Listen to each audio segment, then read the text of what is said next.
Hello and welcome to Tank and AFV News. My name's Tom, and tonight, well, it's brutally cold outside in Michigan, and I originally had plans to go out, but I just didn't feel like it. So I'm having a couple local craft brew IPAs and going through books, because I have a whole lot of books that I've purchased in the last 6-9 months, whatever. These are just ones I bought myself, not review copies, so I never felt obligated to do a full video review, because the reviews are a little bit of work, you know. But I thought it would be fun, just since I got nothing else going on tonight, to go through the stack and sort of give quick opinions, because these are things that I thought were worth pointing out. And most of these are relatively new releases, but some are not. They just happen to be new to me. I'm going to start off with the oldest one in the stack, and one that I thought was quite interesting, and it's called Tanks for the Memories. An oral history of the 712th Tank Battalion from World War II. This is told... the book's by Aaron C. Elson, although he credits it as told to. And I'll explain that in a second. This book's good 26 years old. It was published in '94. And the story is that the author was the son of one of the guys who served in the 712th Tank Battalion. And that's a tank battalion that served in Normandy and the ETO in 1944-45. And he used to take his father to his father's Army Union, and so he started to get to know some of the other guys in the unit. And then after his father passed away, he said, "Hey, do you guys mind if I can come into the reunion and getting your stories?" And they're like, "Absolutely." So this book is sort of a compilation of all these different conversations he had with different unit members over the years, and him trying to piece it all together, you know, sort of like, oh, this story, okay, now I get it. This story is the same as the story this other guy was telling me. So it's interesting. The book is not told in your typical narrative form of, you know, like one person's perspective. It's almost like, you know, in film terms we call it Rashomon, where it's like all these different versions and voices, and the story exists, but you only know little bits and versions of it from the different people describing it. And that's sort of how the author talked about it, because sometimes it wasn't until after the fact that he was thinking about it that he realized that this guy was talking about the same incident as this other guy. Because, of course, memory is a very fickle thing. You know, it varies quite a bit, especially in something like a wartime situation, which can be, you know, obviously pretty traumatic, and people remember things differently. So the challenge of the book is that there's all these different perspectives, and also characters come and go, because, of course, a lot of the guys that are in the beginning of the book, their stories end because they get injured or whatever and get sent back stateside, and whatever. And you can see sort of, so an example.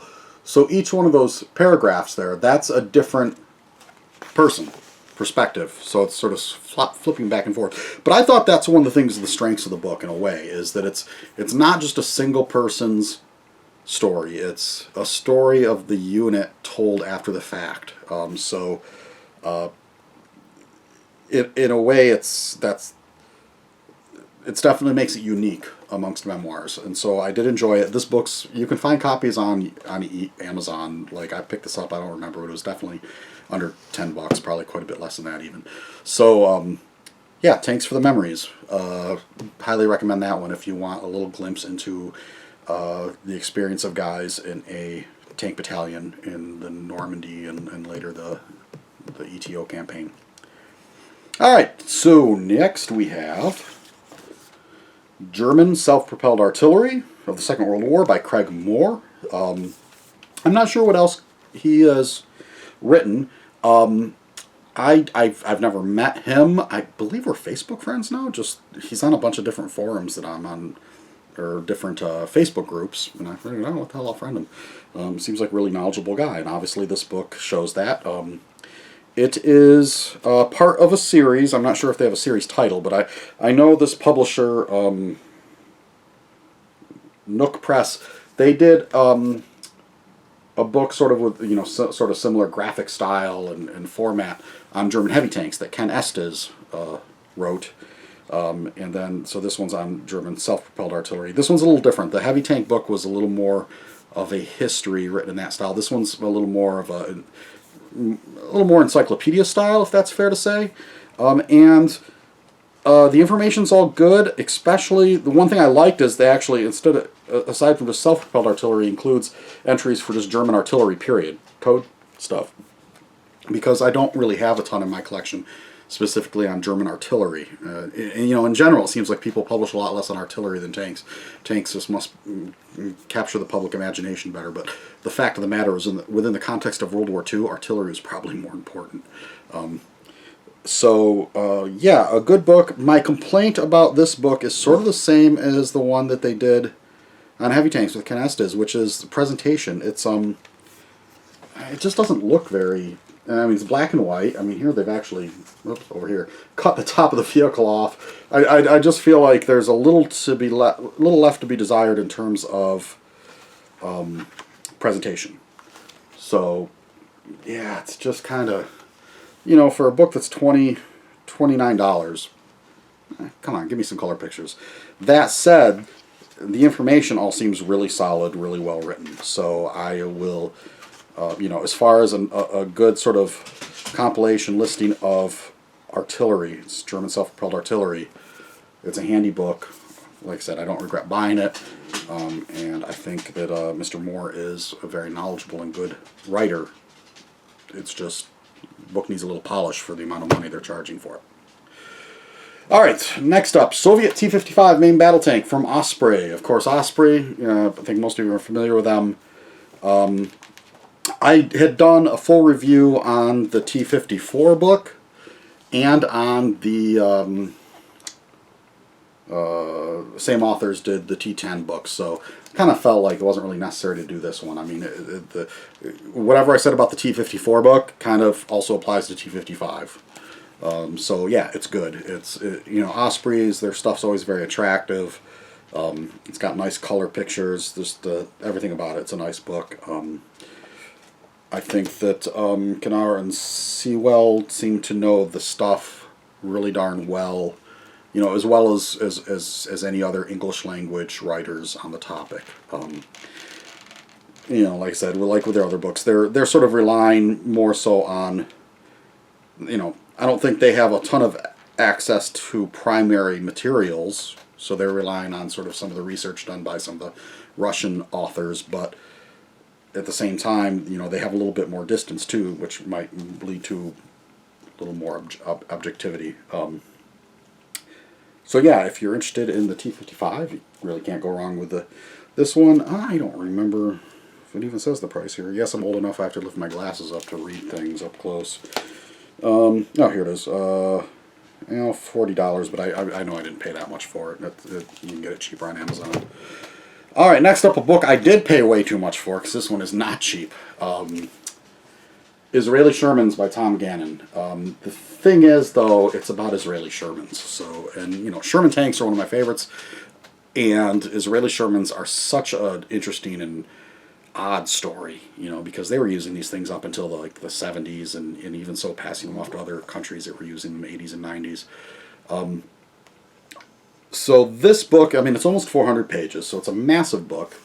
And when I first got it, I was slightly disappointed because it is almost entirely photo format. And the format is, so each chapter has a couple pages of text, but it's almost always almost like just page after page of this sort of 4 photos with captions. The thing is, though, as I started to read it, I realized, some of these captions, I mean, look at this one. I mean, that caption is a paragraph. And over 400 pages, there's a lot of text and detail. And, 400 pages, 4 captions per page, there's a whole serious book's worth of facts and information in this book. It's just told through the form of picture captions rather than just, having text and then pictures interspersed. So I learned quite a bit about Israeli Shermans. This author obviously knows his stuff. It is an incredibly complicated topic. And that little clicky noise is a Jack Russell Terrier. I can't keep him out of the room or else he'll bark, so bear with us.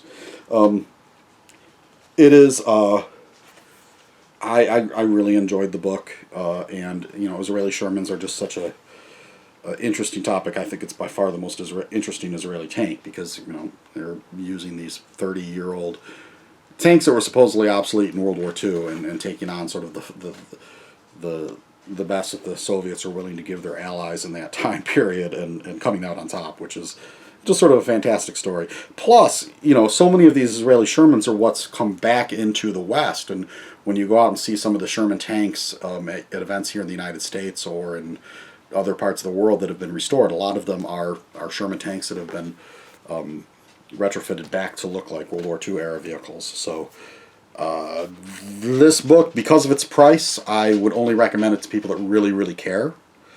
But I enjoyed it quite a bit. Next up on my Sherman list, there's actually 2 volumes. These are by David Doyle, Sherman Tank Volume 1 and Sherman Tank Volume 2. These are not... these are just the first 2 in an ongoing series, and I saw you just announced Sherman Tank number 3, because each one is on a different variant. So Sherman Tank number 1 looks at the M4A1. Sherman Tank number 2 looks at the M4. Now you might ask, why would he do the A1 before he does the M4 A nothing? And that's because the A1 actually entered production first. It's one of those weird things about Sherman tank nomenclature that doesn't make a lot of sense, but that's true. The A1 was the first one that actually saw production and combat. So each one of these books looks at a Sherman variant. They're primarily photo books, so you can see sort of flipping through that it's kind of you got photos and captions. They come with a nice bookmark. They're hardcover. They are very, very attractive books. And for $19.99, I mean, this is the same price as like an Osprey Dual book, you know, which is a little soft cover thing. This is in 112 pages. This is a heck of a nice book for $20. And because it is devoted to just one variant of the Sherman, it actually covers it in pretty good detail. Sort of like that Israeli book. At first you look at it, it's a photo book, not much deal. When you start actually reading the captions, you realize the story and all the details are told through those captions. So I sort of ordered these just on a whim, like just out of curiosity, because I don't have a ton of David Doyle stuff. I saw him, I talked to him very briefly a couple of years ago in Cleveland at a vehicle foundation thing where he was selling books, and he was very busy, so I didn't have a chance to talk to him at all. But he's out there and he's writing books and selling them. So yeah, I like this one. If you are looking for sort of entry-level price books on the Sherman Tank series, these would not be a bad place to start as building your collection. Alright, up next I have a whole bunch of Haynes manuals. Now, of course, the Haynes manual series are usually like actual real manuals. Take a little beverage break here. And I enjoy them. They do a whole line of books that are... Obviously, the tank books are not real, like, operator manuals. Hello, little dog. Yes, you're a good dog. And so they're a little tongue-in-cheek. I mean, they've even done ones on like the Millennium Falcon and the Starship Enterprise, which, good for them. It's a good marketing thing. But their ones on tanks are I find them generally pretty useful. Sort of a good handy guide when you don't want to go pick up one of the sort of larger books, and you just look something up quick. I find these Haynes manuals to be handy. A little more substantial than like a new Vanguard Osprey title. So first one on the list we're going to look at is Challenger 2 Main Battle Tank. The one annoying thing about these, they don't list the author on the title. This one is, I think, Dick Taylor. Yep, and one thing I can say, I have a few books by him, and he seems to really know his stuff. So like this book, when you get in the history section, it's pretty obvious. He not just knows the history of the Challenger 2 from reading secondary sources. He knows people that were involved in this. He's got sort of real connections. You get to sort of tell from reading it. This book I thought as far as Haynes manual books go, is one of the better ones. One of the better Challenger 2 books. And there are quite a few books that have come out recently on the Challenger 2 that are pretty good. I did like the Kagro series, Photo Sniper series books on Challenger. And Challenger's an interesting tank. It's, in my mind, probably a little underrated in some ways. But this is, yeah, it's a nice book. For those not familiar with these Haynes books, they are quite attractive. Sort of hold it up and you get an idea. Obviously, lots of photos, but a good bit of text. They're not a photo series book. They are, about 60-40, sort of 60% text, 40% photos in terms of the actual real estate of the pages. Like I said, this one's probably one of the better of the series. Next is another Haynes one, M1 Abrams. And this one's got a little Tank Museum logo too. So the Tank Museum's paired up on some of these.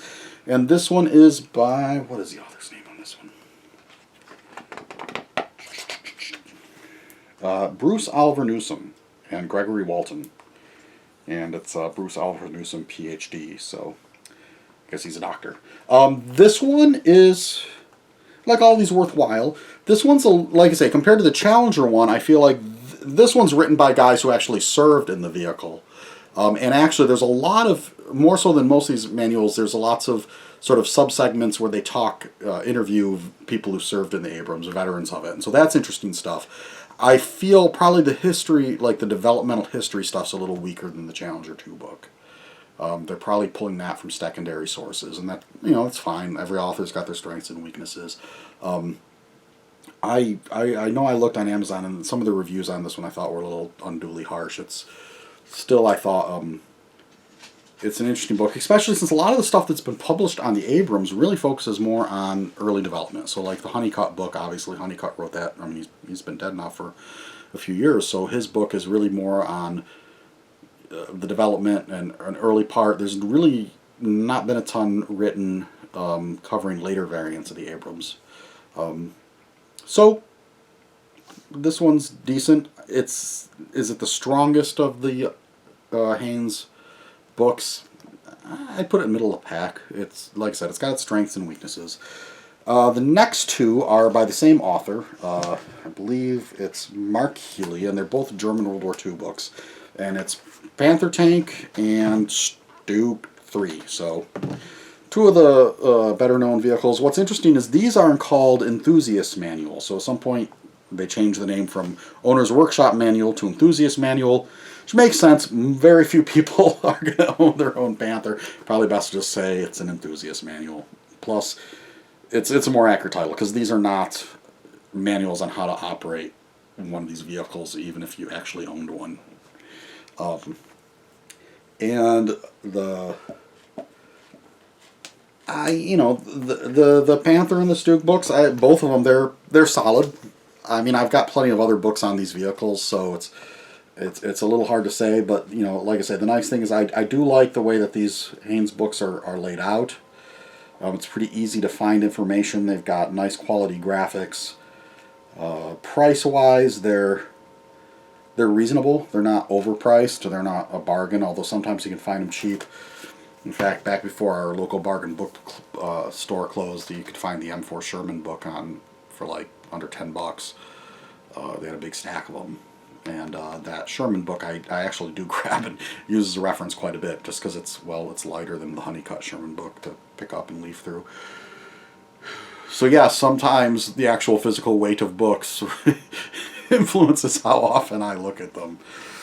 So that's just some of the things that I've just sort of bought for my own personal collection over the last few months, and my opinions on them. Honestly, there's some stuff, like I say, some of these books, like these Haynes books, it's not so much that they have material that I don't have in other books. I just like seeing how new authors have sort of approached it and organized it and laid it out. And sometimes they do include information that I haven't seen before. So I guess I'm just a true... I almost enjoy books on tanks as much as I do learning about the vehicles themselves. So yeah.